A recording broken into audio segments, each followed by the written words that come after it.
Assalamualaikum warahmatullahi wabarakatuh. Hai teman-teman, perkenalkan nama saya Dina Wastikasari dengan NPM 2401105210055. Kali ini saya akan membahas mengenai indera penglihatan mata. Tujuan pembelajaran kali ini yaitu peserta didik memahami bentuk dan fungsi panca indera.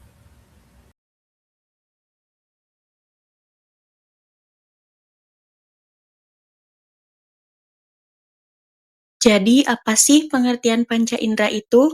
Nah, panca indera yaitu alat yang ada pada tubuh manusia dan berfungsi untuk mengenal keadaan dunia luar. Selanjutnya yaitu pengertian mata. Mata adalah alat panca indera yang digunakan untuk melihat dan mendeteksi cahaya. Mata dapat melihat jika apa yang di sekitarnya atau objek yang sedang dipandanginya dalam keadaan terang, menurut Jannah tahun 2012. Menurut Kamus Besar Bahasa Indonesia, mata merupakan alat panca indera pada manusia atau hewan yang digunakan untuk melihat. Selanjutnya yaitu bagian-bagian mata dan fungsinya. Yang pertama ada konjungtipa. Konjungtipa merupakan selaput yang tersambung dengan saluran air mata yang menampung air mata ketika keluar. Konjungtipa juga bisa digunakan sebagai status kesehatan seseorang. Terlihat pucat berarti ada beberapa gangguan pada sistem tubuhnya. Yang kedua ada sklera. Nah, sklera itu merupakan selaput pembungkus bola mata, di mana sklera juga berfungsi sebagai pelindung mata agar ketika ada agen yang masuk tidak langsung masuk ke dalam bola matanya langsung. Sklera mempunyai selaput yang sangat tipis, halus tetapi juga kuat. Sklera jaringan yang paling luar dari mata karena fungsinya adalah melindungi bola mata. Yang ketiga ada kornea. Kornea adalah bagian paling depan dari sistem anatomi fisiologis mata. Kornea berfungsi untuk meneruskan cahaya atau impuls agar dikirim langsung ke dalam sel epitel bola mata. Kornea disisipkan ke sklera pada limbus dan membentuk lekukan yang disebut dengan sulcus scleralis. Dari anterior ke posterior, kornea mempunyai 5 lapisan, yaitu epitel, membran Bowman, stroma, membran Descemen, dan endotel. Yang keempat ada pupil. Pupil adalah bagian lingkaran hitam pada bola mata. Fungsi pupil adalah tempat masuknya cahaya ke dalam mata sekaligus mengatur cahaya yang masuk. Jadi, ketika terdapat banyak cahaya, secara otomatis pupil akan mengecil sehingga cahaya yang masuk ke dalam mata tidak terlalu banyak. Sebaliknya, ketika cahaya redup atau kurang, pupil akan membesar sehingga cahaya yang masuk ke dalam mata semakin banyak. Yang kelima yaitu ada lensa mata. Lensa mata atau lensa kristalin adalah bagian lunak dan transparan yang berada di belakang iris. Lensa mata berfungsi untuk memfokuskan cahaya yang masuk ke mata agar sampai ke makula. Nah, uniknya, lensa mata mempunyai kemampuan yang disebut sebagai daya akomodasi. Ketika lensa mata keruh, pandangan menjadi tidak jelas atau kabur.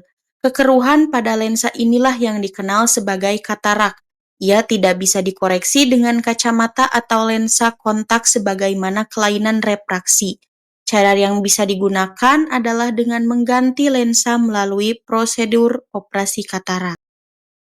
Selanjutnya yang keenam yaitu ada iris. Iris adalah bagian berwarna yang berada di sekitar pupil. Warnanya bisa abu-abu, coklat, atau biru tergantung faktor genetik seseorang. Iris berfungsi mengatur banyaknya cahaya yang diteruskan ke mata. Caranya adalah dengan mengubah apertura pupil. Pergerakan iris mengakibatkan berubahnya ukuran pupil. Saat midriasis atau pembesaran pupil, iris tampak mengandung banyak rigi dan lipatan. Sedangkan saat miosis atau penyempitan pupil, permukaan anterior iris relatif lebih rata. Selanjutnya yang ketujuh yaitu ada koroid. Koroid adalah dinding mata yang berfungsi mensuplai oksigen dan nutrisi untuk bagian-bagian mata yang lain, khususnya retina. Bagian mata ini biasanya berwarna hitam atau coklat kehitaman. Warna gelap ini membuat cahaya tidak dipantulkan kembali. Yang kedelapan ada retina. Retina adalah lembaran transparan tipis di bagian belakang bola mata yang sensitif terhadap cahaya. Retina bertanggung jawab terhadap kemampuan manusia dalam melihat. Fungsinya adalah menangkap bayangan benda. Ketika bagian mata ini rusak atau terkena penyakit, manusia tidak bisa melihat dengan optimal. Bahkan penyakit retina yang kronis dapat menyebabkan kebutaan. Yang kesembilan ada makula. Nah, makula ini merupakan bagian yang terdapat di tengah retina yang berwarna kuning cerah. Bagian mata ini sangat berperan dalam penglihatan kita sehingga bisa melihat objek dengan baik. Selanjutnya yang ke-10 ada saraf optik. Saraf optik atau disebut juga saraf kranial 2 berfungsi untuk meneruskan informasi visual benda yang diterima retina menuju ke otak. Saraf optik inilah yang membuat kita dapat mengetahui bagaimana bentuk suatu benda yang kita lihat. Jika bagian mata ini rusak, maka kita tidak akan bisa melihat. Yang ke-11 ada badan vitreous. Badan vitreous adalah media optim gelatinosa avaskular dan jernih yang mengisi rongga vitreous. Rongga ini menempati 4/5 total volume bola mata. Vitreous berfungsi dalam mempertahankan integritas struktural bola mata, memberi nutrisi, serta dalam metabolisme jaringan intraokular karena cairan ini menjadi jalur untuk metabolit yang digunakan oleh lensa, badan siliar, dan retina. Nah, yang terakhir ada bilik mata depan. Bilik mata depan adalah ruang di belakang kornea dan di depan iris yang berisi cairan bening bernama aqueous humor. Fungsi utamanya adalah membawa nutrisi ke jaringan mata dan menjaga keseimbangan tekanan di dalam bola mata.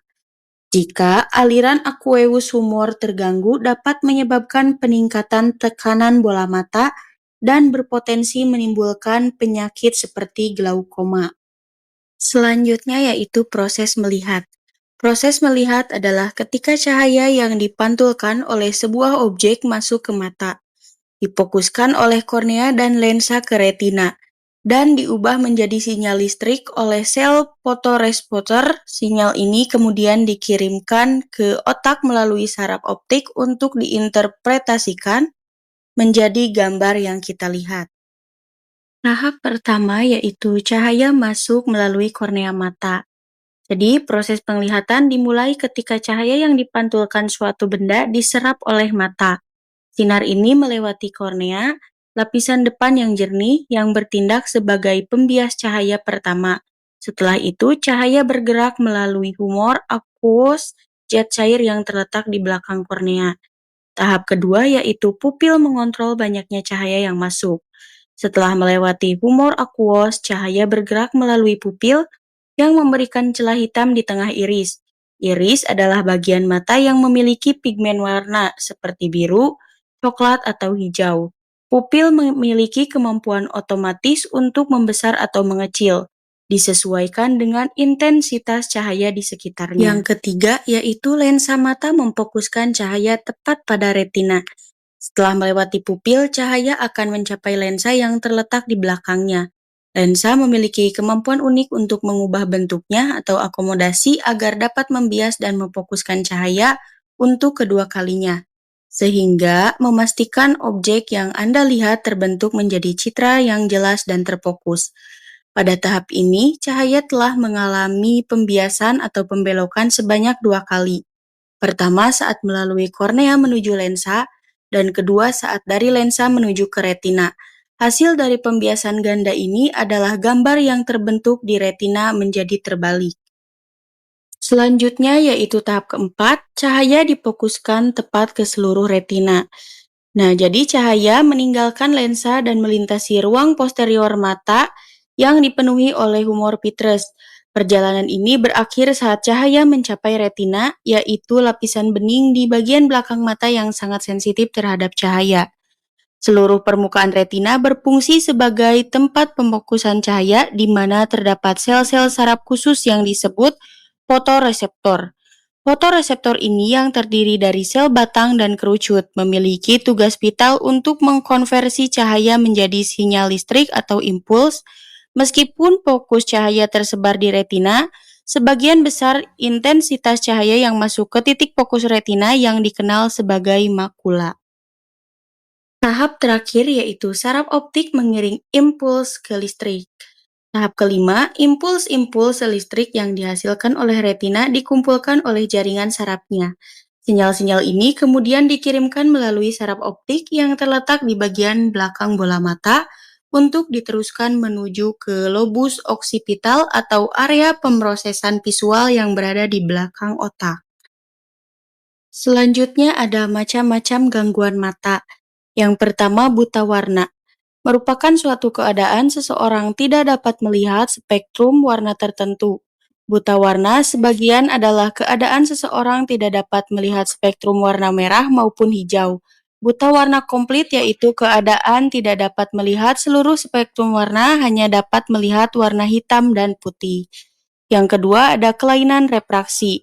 Kelainan refraksi mata yang tidak diketahui bila persepsi visual mengalami stres yang hebat tanpa disertai efek lokal pada otot, akomodasi atau retina, maka keadaan ini akan menimbulkan kelelahan syaraf.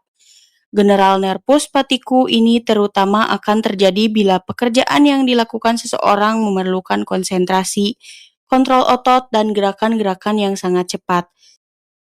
Yang ketiga yaitu ada glaukoma. Nah, glaukoma dapat membuat kehilangan penglihatan dengan merusak saraf optik di dalam mata. Gejala awal yang biasa ditemukan adalah hilangnya lapang pandang sebagian hingga lapang pandang pusat. Peningkatan tekanan darah dalam mata menyebabkan terjadi kerusakan saraf optik dan membuat penderita kehilangan penglihatannya. Pada keadaan normal, mata manusia dipenuhi oleh cairan yang berfungsi untuk memberikan nutrisi pada berbagai struktur di dalam mata. Akan tetapi, bila cairan ini menjadi berlebihan, maka tekanan di dalam mata pun akan meningkat dan merusak saraf optik yang terletak di bagian belakang mata. Yang keempat yaitu retinopati diabetikum. Kadar gula darah yang tinggi dapat merusak pembuluh darah kecil yang berfungsi memberi nutrisi pada retina yang dapat membengkak, rusak, dan cairan di dalamnya merembes keluar. Dapat terbentuk berlusin-lusin pembuluh darah baru yang abnormal atau retinopati proliferatif.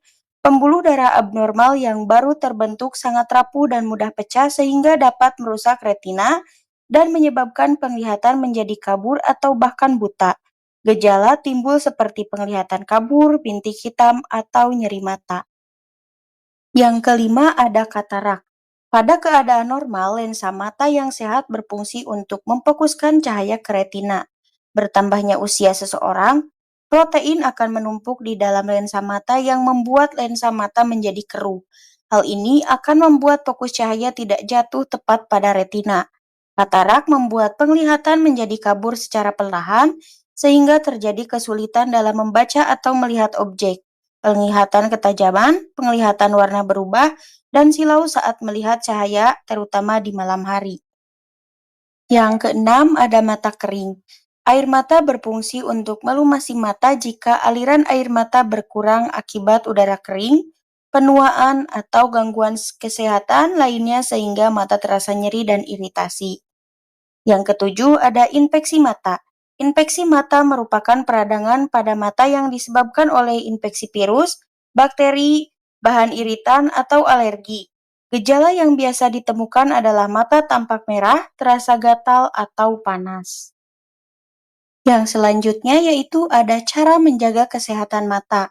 Yang pertama, istirahatkan mata secara rutin. Menatap layar terus-menerus bisa membuat mata cepat lelah, jadi terapkan aturan 20-20-20. Setiap 20 menit, alihkan pandangan ke objek sejauh 6 meter selama 20 detik. Cara simpel ini efektif mengurangi ketegangan mata digital. Yang kedua yaitu konsumsi makanan sehat untuk mata. Nutrisi sangat penting seperti vitamin A, C, E, zinc, dan omega-3 sangat bermanfaat untuk mata. Perbanyak juga konsumsi makanan seperti wortel, bayam, ikan berlemak seperti salmon, dan kacang-kacangan. Yang ketiga yaitu gunakan kacamata pelindung. Kalau sering di depan komputer atau terpapar sinar matahari, lindungi mata dengan kacamata anti radiasi atau kacamata hitam berfilter UV. Ini penting untuk mencegah kerusakan akibat paparan cahaya berlebihan. Yang keempat yaitu jaga kebersihan mata. Lalu cuci tangan sebelum menyentuh area mata. Hindari mengucek mata apalagi jika tangan belum bersih karena bisa menyebabkan infeksi atau iritasi. Yang kelima yaitu periksa mata secara berkala. Rutin memeriksakan mata ke dokter minimal 1 kali dalam setahun bisa membantu mendeteksi gangguan penglihatan sejak dini. Yang keenam, hindari kebiasaan merokok. Nah, merokok bisa meningkatkan risiko katarak dan degenerasi makula. Menghentikan kebiasaan ini bukan hanya baik untuk paru-paru, tapi juga untuk kesehatan mata. Yang ketujuh, atur pencahayaan dengan baik. Saat membaca atau bekerja, pastikan pencahayaan cukup terang dan tidak menyilaukan. Pencahayaan yang buruk bisa menyebabkan mata cepat lelah dan tegang. Yang kedelapan, gunakan tetes mata jika dibutuhkan. Jika mata terasa kering atau iritasi karena udara AC atau terlalu lama di depan layar, gunakan tetes mata yang sesuai anjuran dokter untuk menjaga kelembaban mata. Selanjutnya yang kesembilan, olahraga secara teratur. Jadi olahraga membantu melancarkan sirkulasi darah termasuk ke area mata. Ini penting untuk menjaga fungsi dan kesehatan mata secara menyeluruh. Yang kesepuluh, batasi waktu menatap layar. Coba kurangi waktu menatap gadget, terutama sebelum tidur. Selain menjaga kesehatan mata, tidurmu juga akan lebih nyenyak. Nah, setelah kalian melihat video ini, kalian pasti bisa lebih memahami mengenai mata mulai dari bagian-bagiannya sampai ke cara menjaganya itu seperti apa. Mungkin cukup sekian video pembelajaran mengenai panca indera mata. Mohon maaf apabila ada kesalahan. Terima kasih. Wassalamualaikum warahmatullahi wabarakatuh.